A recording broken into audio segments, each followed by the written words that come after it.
वहीं अब बात करेंगे खबरों की, तो चलिए शुरुआत करते हैं। मगर सबसे पहले बात करेंगे 5 बजे की 5 बड़ी खबरों की, जहां पहली तस्वीर आजम खां को मिली सजा की है।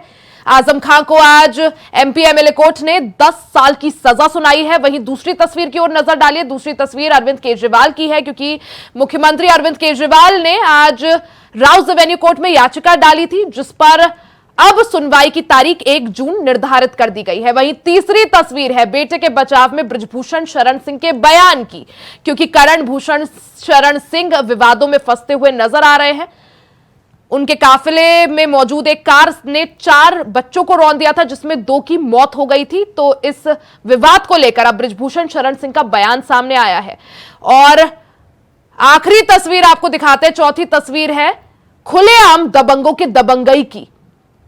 वहीं आखिरी तस्वीर है शहरों में बढ़ती गर्मी के प्रकोप की। तो 5 बजे की ये 5 बड़ी तस्वीरें आपकी टीवी स्क्रीन पर, जिसमें पहली तस्वीर आजम खां की, दूसरी तस्वीर दिल्ली के मुख्यमंत्री अरविंद केजरीवाल, तीसरी तस्वीर बृजभूषण शरण सिंह और चौथी तस्वीर इसमें दबंगों के दबंगई की और 5वीं तस्वीर गर्मी के प्रकोप की।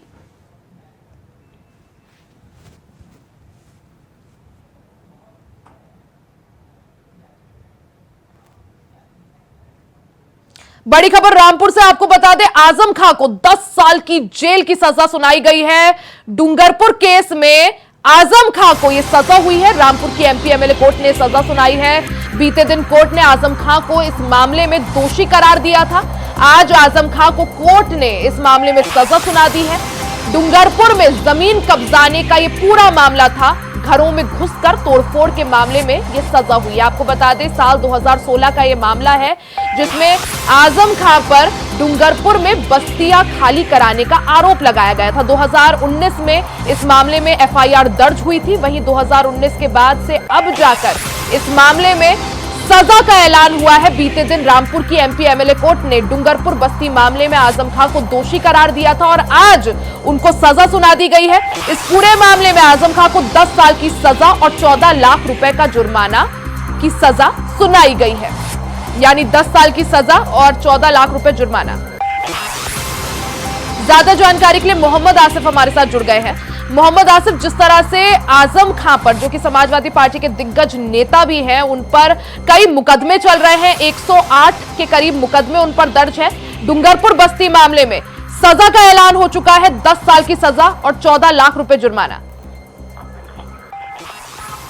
जी बिल्कुल रिया, जिस तरह से आजम खान यानी कि सपा के कद्दावर नेता माने जाते हैं, वो मंत्री भी रह चुके हैं और उनको रामपुर की एमपी एमएलए कोर्ट ने 10 साल की सजा सुनाई है और साथ ही साथ जो ठेकेदार था उसको 7 साल की सजा सुनाई गई है। और मामले की बात करें तो यह मामला वर्ष 2016 का है, जहां पर डींगुरपुर में बस्ती उजाड़ दी गई थी, कई घरों पर कब्जा किया गया था और साथ ही साथ मारपीट भी की गई थी।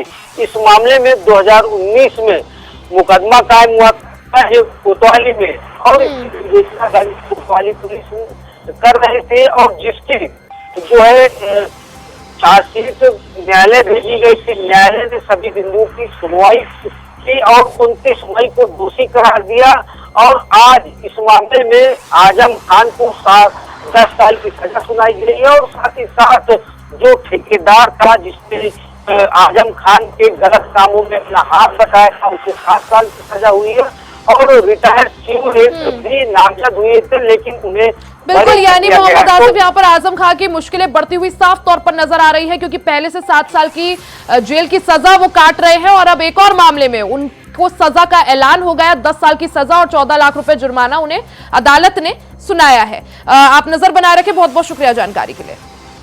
वहीं आजम खां के केस को लेकर पीड़ित पक्ष के सहायक वकील सीमा राणा ने इंडिया वॉइस से खास बातचीत करते हुए केस की जानकारी दी।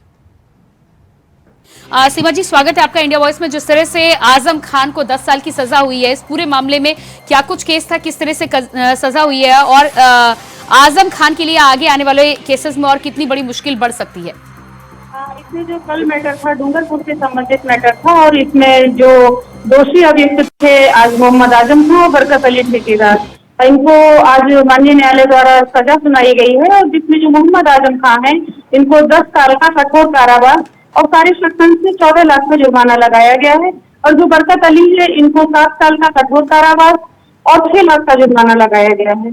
जी बिल्कुल, तो इस पूरे केस में जिस तरह से माना जा रहा है कि कई केस यहाँ पर दर्ज थे, 7 साल की सजा पहले ही हो चुकी थी, अब 10 साल की सजा दूसरे केस में हुई है, क्या इस मामले को लेकर और भी केस दर्ज हैं जिस पर आगे आने वाले समय में सुनवाई होनी है? जी हाँ, बिल्कुल। जो डूंगरपुर से संबंधित मैटर थे, ये लगभग में जहाँ तक मुझे ध्यान है कि 11 मैटर दर्ज थे और जिनमें 4 मामलों में फैसला आ चुका है। और जिसमें जो पूर्व में मामला था वो उसमें 7 साल की सजा हुई थी, वो 3/2/16 की घटना को लेकर था। और ये जो वर्तमान मामला है ये 6/12/16 की घटना को लेकर है और जिसमें आज फैसला आया है। जी बिल्कुल, इस पूरे फैसले में जब सुनवाई हुई थी तो आजम खान के वकील की तरफ से क्या कुछ पक्ष रखे गए थे?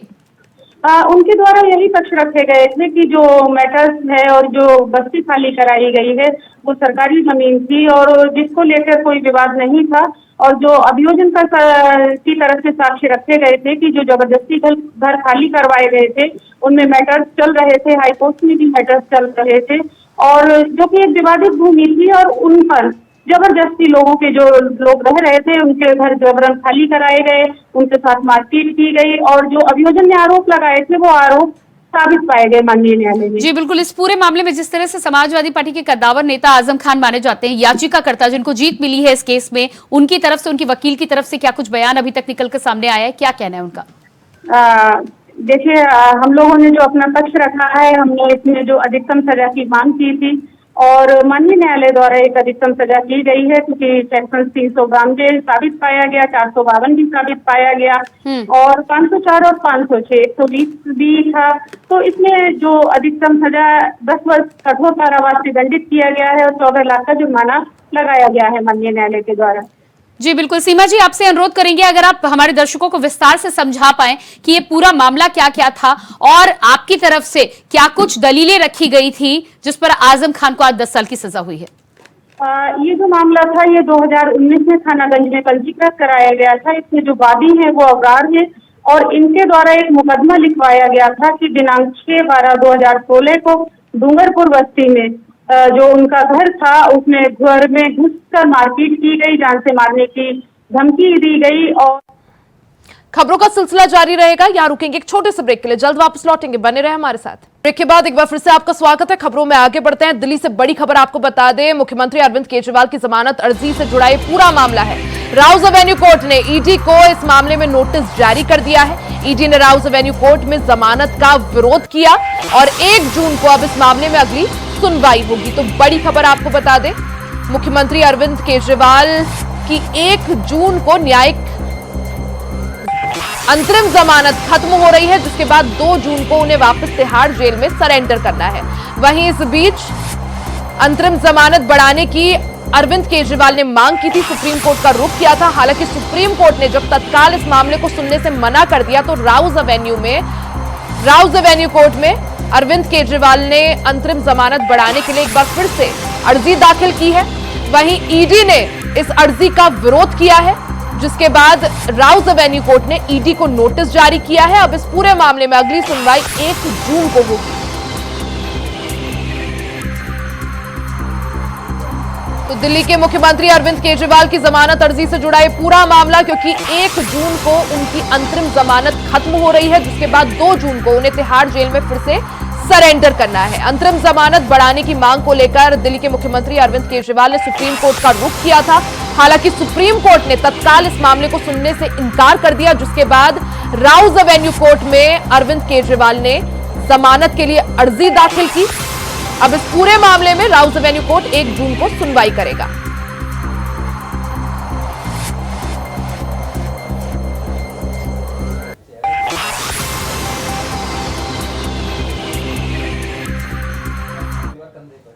अब बात उत्तर प्रदेश की कर लेते हैं। यूपी की सियासत से जुड़ी बड़ी खबर आपको बता दें, बृजभूषण शरण सिंह का बड़ा बयान सामने आया है।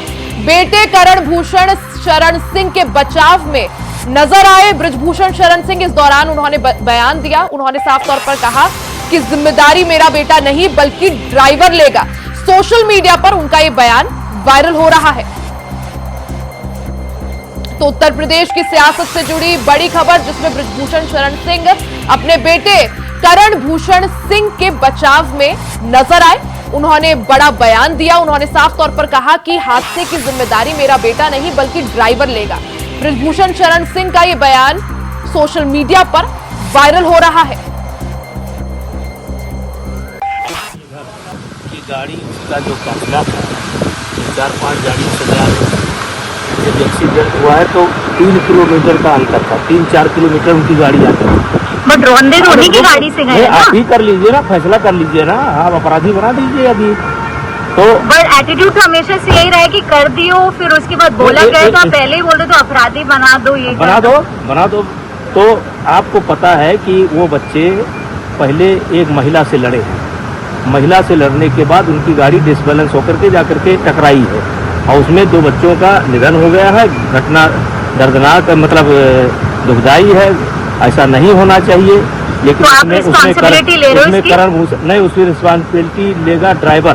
कैसे ड्राइवर लेगा? आपकी बेटी की कॉन्वॉय थी। तो यूपी की सियासत से जुड़ी बड़ी खबर बीते दिन आपको बता दें कि गोंडा में करण भूषण शरण सिंह के काफिले में शामिल एक गाड़ी ने 4 बच्चों को रौंद दिया था, जिसमें 2 बच्चों की मौत हो गई थी और 2 गंभीर रूप से घायल हो गए थे, जिसके बाद इस पूरे मामले को लेकर सियासत गर्मा गई है। अब करण भूषण शरण सिंह के पिता बृजभूषण शरण सिंह उनके बचाव में नजर आए, जिसमें उन्होंने साफ तौर पर कहा कि इस हादसे की जिम्मेदारी मेरा बेटा नहीं बल्कि ड्राइवर लेगा।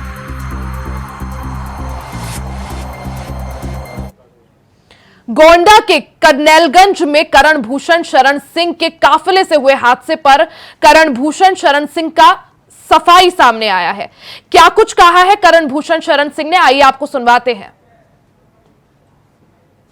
मैं एक बहराइच में मेरा प्रोग्राम था, मैं अपने 3-4 गाड़ियों से जा रहा था और उसी बीच जो सबसे पीछे वाली गाड़ी थी उससे दुर्घटना हुई। और दुर्घटना के बारे में सच्चाई बताना चाहूंगा। जैसे एक छवि धूमिल करने के लिए तो यूट्यूब पे और सारे न्यूज चैनल पे बहुत कुछ चला। इसमें ये हुआ था कि एक महिला दाहिने तरफ से रोड क्रॉस कर रही थी और जो 2 बच्चे जो अब नहीं रहे उनसे उस महिला का एक्सीडेंट हुआ और फिर कंट्रोल खोने के बाद वो बच्चे दूसरी पटरी पे आके गिर गए और अकस्मात। अब ये बहुत दुखद घटना है। ये परिवार हम लोग के समर्थक भी हैं। अभी बहुत दुखद घटना है, इसके बारे में कुछ ज्यादा नहीं कहा जा सकता, लेकिन ये एक ऐसी चीज हो गई कि बच्चे बड़े छोटे थे और ये जो हुआ सब एक संयोग माना जाए। और जब हम लोग को ये जानकारी हुई तो मैं एक प्रोग्राम में पहुंच चुका था। जैसे अभी मैंने सुना, न्यूज पे देखा कि मैं नहीं था वहां पे, तो ये मुझे जानकारी हुई पीछे की गाड़ी से ये हादसा हुआ। तो जब हम लोग को जानकारी हुई, मैंने अपनी एक गाड़ी भेजी और जिसमें नवाबगंज चेयरमैन सत्येंद्र जी भी थे और गाड़ी वहां पे पहुंची। जब दुर्घटना के स्थल पे पहुंची, जो बच्चे थे उनको वहां से अपनी गाड़ी से हॉस्पिटल भेजा गया और फिर अपने परिवार के जो जुड़े हुए लोग थे वो वहां पे मौजूद रहे। उनका पोस्टमार्टम से लेकर रात में जब तक मिट्टी हुई तब तक वहां पे मौजूद थे। और मैं आपके माध्यम से परिवार को भी कहूंगा कि हम लोग जानकारी हुई कि परिवार का एक लौता बेटा था, तो हम लोग अपनी तरफ से पूरा प्रयास करेंगे कि मैं आपके सारे सुख दुख में रहूं और मुझसे जो संभव कोशिश हो पाएगी मैं आपके साथ करूं। कि मैं आपके माध्यम से सबको हाथ जोड़ के निवेदन करता हूं कि सच्चाई का साथ दें, एक बार तथ्य जान लें कि क्या हुआ। वहां पे महिला के द्वारा उन बच्चों का एक्सीडेंट हुआ, उसके बाद वो बच्चे रोड पे गिरे और अकस्मात गाड़ी से, मेरी गाड़ी से पीछे वाली जो गाड़ी चल रही थी उससे ये दुर्घटना हुई। ज्यादा जानकारी के लिए संवाददाता मोहम्मद आसिफ हमारे साथ जुड़ चुके हैं। मोहम्मद आसिफ, जिस तरह से ये पूरा मामला सामने आया था, अब इस मामले पर बृजभूषण शरण सिंह और उनके बेटे करण भूषण सिंह दोनों की सफाई सामने आई है, किस तरह से देखें उनके इस बयान को? जी बिल्कुल लिया, जिस तरह से गोंडा के करनैलगंज थाना क्षेत्र में 2 बाइक सवारों को पुलिस स्कॉट लिखी गाड़ी जो सांसद प्रत्याशी करण भूषण शरण सिंह के काफिले में चल रही थी, उसने कुचल दिया और मौके से एक गाड़ी जो है बरामद भी कर ली गई है और ड्राइवर को पुलिस ने गिरफ्तार कर लिया। लेकिन संवेदनहीनता की सारी हदें कहीं न कहीं पार भी की गई, क्योंकि दुर्घटना के बाद बीजेपी प्रत्याशी करण भूषण शरण सिंह अपने काफिले के साथ भाग निकले, जिससे लोग आक्रोशित होते और प्रदर्शन किया और रेहान की मां की तरफ से FIR भी दर्ज कराई गई। और जिस तरह से अब सफाई दे रहे हैं करण भूषण शरण सिंह, इस सफाई को लेकर भी तमाम तरह की चर्चाएं भी तेज हो गई, क्योंकि अगर वाकई में संवेदना थी तो करण भूषण शरण सिंह को मृतकों के घर जाना चाहिए था, उनके परिजनों को ढांढस भी बनाना चाहिए था। लेकिन बिल्कुल मोहम्मद आसिफ, जिस तरह से करण भूषण सिंह का बयान सामने आया, उन्होंने साफ तौर पर कहा कि मैं मौजूद था और मेरे पीछे वाली गाड़ी से एक्सीडेंट हुआ। तो सवाल यही उठ रहा है कि अगर वो मौजूद थे तो आखिर बचाव क्यों नहीं किया, रेस्क्यू क्यों नहीं करा, मदद क्यों नहीं की गई?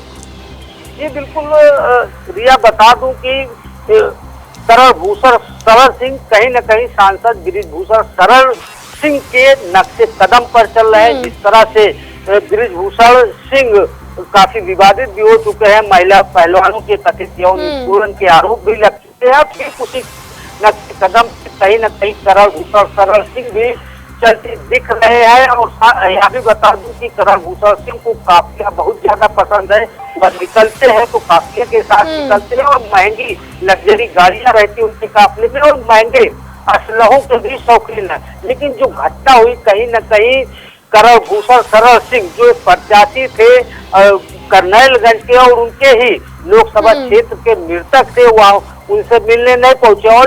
और सबसे चौंकाने वाला बिल्कुल मोहम्मद आसिफ, जिस तरह से बृजभूषण शरण सिंह भी विवादों में रहे हैं और अब उनके बेटे करण भूषण सिंह भी विवादों में फंसते हुए नजर आ रहे हैं। हालांकि यहाँ पर सफाई जरूर दी गई है, लेकिन देखना होगा इस मामले में आगे क्या कुछ होता है। आप नजर बनाए रखें। बहुत बहुत शुक्रिया जानकारी के लिए। इसी के साथ इस बुलेटिन में फिलहाल के लिए सिर्फ इतना ही। खबरों का सिलसिला जारी रहेगा, बने रहे हमारे साथ।